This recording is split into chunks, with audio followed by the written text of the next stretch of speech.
इन तमाम जगहों पर जिस तरीके की एक्टिविटीज नजर आई थी, उसके बाद गृह मंत्रालय ने साफ तौर पर निर्देशित किया कि ऑपरेशन ऑल आउट चलना चाहिए। दीपांकर जुड़े हुए हमारे साथ में ग्राउंड जीरो से। दीपांकर, क्या कुछ अपडेट है? सीआरपीएफ हो या फिर भारतीय सेना लगातार एक्टिव मोड में नजर आ रही है। जी हाँ, बिल्कुल सही आप फरमा रहे हैं। सबसे ज्यादा बड़ी इंस्ट्रक्शन जो है वो सीधा होम मिनिस्ट्री की जो बैक टू बैक मीटिंग्स हुई थी उसके बाद मिली थी, और हमने तमाम जम्मू के अलग अलग इलाकों और खासकर कश्मीर घाटी में ये देखा कि बाकायदा सर्च ऑपरेशंस चलाए गए, और सर्च ऑपरेशन चलाने के बाद अब एक बड़ी सफलता हासिल हुई है। 2 आतंकियों को मार गिराने की पुष्टि हो गई है। और इसके अलावा ये भी हम आपको बताते चले कि नॉर्थ कश्मीर में अलग अलग जगह पे सर्च ऑपरेशन किए जा रहे हैं। राजौरी में सर्च ऑपरेशन चल रहे हैं, इंटरनेशनल बॉर्डर के पास कठुआ में भी सर्च ऑपरेशन हो रहे हैं। यानी कि अगले 5-7 दिनों में अमरनाथ यात्रा से ठीक पहले ऑपरेशन ऑल आउट का बड़ा असर जो है वो देखने को मिलेगा। दीपांकर, इस बीच क्या पहले भी इस तरीके की घटनाएं लगातार सामने आई थी जिसके बाद ऑपरेशन ऑल आउट चलाया जा रहा था? गृह मंत्रालय में जो मीटिंग हुई है उसका असर माना जाए ये मुठभेड़ और ये सर्च ऑपरेशन?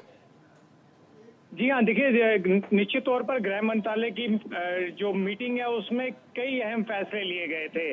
सबसे बड़ा फैसला यही जो इंस्ट्रक्शन थी, CDS Anil Chauhan Udhampur northern command headquarter में आए थे। यहाँ पर उन्होंने उसको एग्जीक्यूट करने का पूरा प्लान बनाया और बताया किस तरह से एग्जीक्यूट होना है, और एग्जीक्यूशन जो है वो तुरंत शुरू कर दी गई, एग्जीक्यूशन की गई। इसके अलावा जम्मू में भी कश्मीर की तरह ही जितने भी मददगार जो सामने आएंगे उनकी संपत्तियों को कुर्क किया जाएगा, उन्हें यूएपीए के अंडर बुक किया जाएगा। यानी कि किसी भी तरह से मददगार को छोड़ने के मूड में नहीं लगती सरकार, और इसी का बड़ा नतीजा हमने देखा। 2-3 आतंकवादी अरेस्ट भी हुए थे हाल ही में, कल भी। और ये एक और बड़ी जो है वो जानकारी थी। तीसरा, स्केचेस जिस तरह से बैक टू बैक जारी किए गए, चाहे वो रियासी में आपने देखा स्केच जारी किया, उसके बाद डोडा वाले। दीपांकर, एक अहम सवाल है मेरा आपसे। दीपांकर, एक अहम सवाल ये कि जम्मू में कभी ऐसा नहीं हुआ कि जम्मू के अंदर इस तरीके की घटनाएं सामने आई हो। ये पहली बार ऐसा है जब डोडा, रियासी, काठुआ, गिंडो, इन तमाम जगहों पर इस तरीके की एक्टिविटीज नजर आई। हालांकि बारामूला में एक्टिविटीज नजर आती थी, ये कोई नई बात नहीं है, लेकिन जम्मू शांत रहता था। क्या इस बार की जो इलेक्टोरल पॉलिटिक्स पूरी नजर आई है, कुछ निर्दलीय इलेक्ट होकर के आए हैं, उनका इम्पैक्ट है क्या? देखिए, निश्चित तौर पर स्ट्रेटेजी जो पीओके में बैठे ये आतंकियों के आका हैं उन्होंने चेंज की है। आपने देखा किस तरह जिस समय प्रधानमंत्री मोदी जो है वो अपनी ओथ अपने कैबिनेट मिनिस्टर्स का ले रहे थे, ठीक उसी समय पर टारगेट किया गया रियासी में। उसके बाद अगला टारगेट हीरानगर, उसके बाद डोडा के 2 जगहों पर टारगेट किया गया। और जम्मू प्रोविंस में टारगेट करने का पर्पज यही है कि ज्यादा से ज्यादा ये चीज साबित की जाए कि पूरा जम्मू कश्मीर जो है वो एक किस्म से अशांत है, यहाँ पर शांति नहीं है। और इसका जो है वो सीधा असर देखने को मिला। गवर्नमेंट एकदम से एक्शन मोड पर आ गई। जो इस तरह से कश्मीर घाटी में आपने पिछले कुछ महीनों में देखा होगा कि आतंकियों के जो मकान थे उन्हें कुर्क किया गया, यूएपीए के तहत जो उनके मददगार ओवरग्राउंड वर्कर्स, अंडरग्राउंड वर्कर्स उन्हें अरेस्ट किया गया। और पूरी एक प्रैक्टिकली जो नापाक मंसूबे ये कायर आतंकी कश्मीर में करना चाहते थे उसमें ये फेल हुए, तो इनको लगा कि अब जम्मू में करना चाहिए ताकि उसका जो है वो एक इंटरनेशनल मैसेज भी जाएगा और साथ ही साथ उसकी एग्जीक्यूशन भी आसान हो जाएगी। यही वजह है कि अब जम्मू को ये टारगेट कर रहे हैं। लेकिन ये आप देखेंगे अमरनाथ यात्रा से ठीक पहले काफी ज्यादा ऑन ग्राउंड जो है वो ऑपरेशन ऑल आउट के तहत आपको कई सफलताएं मिलेंगी। दीपांकर, एक सवाल मेरा और रहने वाला है।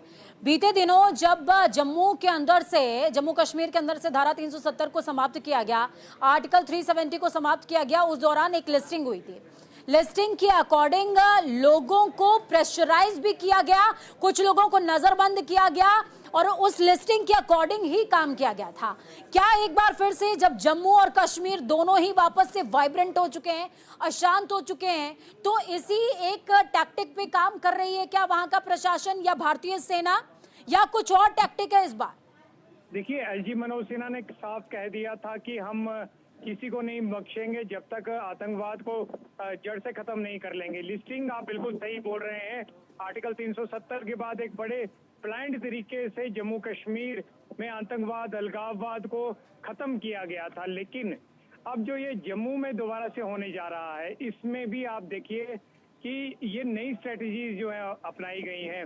और रात के अंधेरे में गंदो या बलेसा या फिर छतरगला में ग्रेनेड फेंक के भाग जाना, ये कायर आतंकियों का काम है। हाँ, जरूर उन्होंने जिस तरह से निहत्तों को टारगेट किया है रियासी में, ये इनका एक नया स्ट्रेटजी मिल रही है। जहां तक सरकार का, सेना का सवाल है, निश्चित तौर पर अब किसी को भी बख्शने के मूड में भारतीय सेना नहीं है, चाहे वो कोई भी हो, ओवरग्राउंड वर्कर हो, अंडरग्राउंड वर्कर हो। बिल्कुल, और शायद इसके पीछे पीएमओ और गृह मंत्रालय से जो आदेश मिले हैं, फ्री हैंड मिला है, वो एक बड़ा रीजन हो सकता है। दीपांकर, बहुत शुक्रिया हमारे साथ जुड़ने के लिए, अहम जानकारी ग्राउंड जीरो से साझा करने के लिए।